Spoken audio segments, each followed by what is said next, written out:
Pembahasan yang pertama yaitu tentang analisis hasil tes belajar. Analisis butir tes hasil belajar yaitu merupakan power text, yaitu kegiatan yang dilakukan secara sistematis terhadap butir tes yang diujikan untuk mengukur kemampuan siswa dalam menjawab pertanyaan atau permasalahan. Dan soal-soal yang terdapat dalam tes hasil belajar itu seharusnya dilakukan analisis terlebih dahulu agar soal yang diberikan bersifat baik dan bermutu. Dan tes hasil belajar itu bisa dikatakan valid apabila tes hasil belajar tersebut dengan secara tepat, benar, dan sahih telah dapat mengukur atau mengungkap hasil-hasil belajar yang telah dicapai peserta didik setelah mereka menempuh proses belajar mengajar dalam jangka waktu tertentu. Dan pada tes hasil belajar ini biasanya soal-soal itu berupa soal pilihan ganda dan soal uraian. Dan penganalisian terhadap butir-butir soal bisa dilakukan dengan 3 segi, yaitu ada teknik analisis kesukaran item soal, teknik analisis daya pembeda, dan teknik analisis fungsi distraktor. Yang kedua yaitu analisis derajat kesukaran item. Nah, pada bab ini, bermutu atau tidaknya item tes hasil belajar dapat diketahui dari derajat kesukaran atau taraf kesulitan yang dimiliki oleh masing-masing butir item tersebut.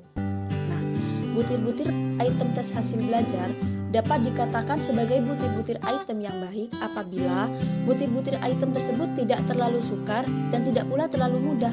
Dengan kata lain, derajat kesukaran item itu cukup atau sedang. Yang terakhir yaitu analisis daya pembeda item. Daya pembeda item di sini yaitu kemampuan suatu butir item tes hasil belajar dapat membedakan antara yang berkemampuan tinggi dengan yang berkemampuan rendah. Sedemikian rupa sehingga sebagian besar yang memiliki kemampuan tinggi untuk menjawab butir item tersebut lebih banyak yang menjawab betul.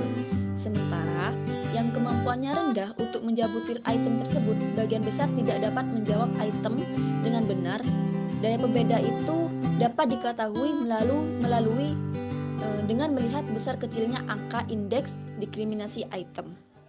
Nah, apa angka indeks diskriminasi item itu? Yaitu sebuah angka atau bilangan yang menunjukkan besar kecilnya daya pembeda yang dimiliki oleh sebutir item. Kemudian di sini juga ada analisis fungsi distraktor.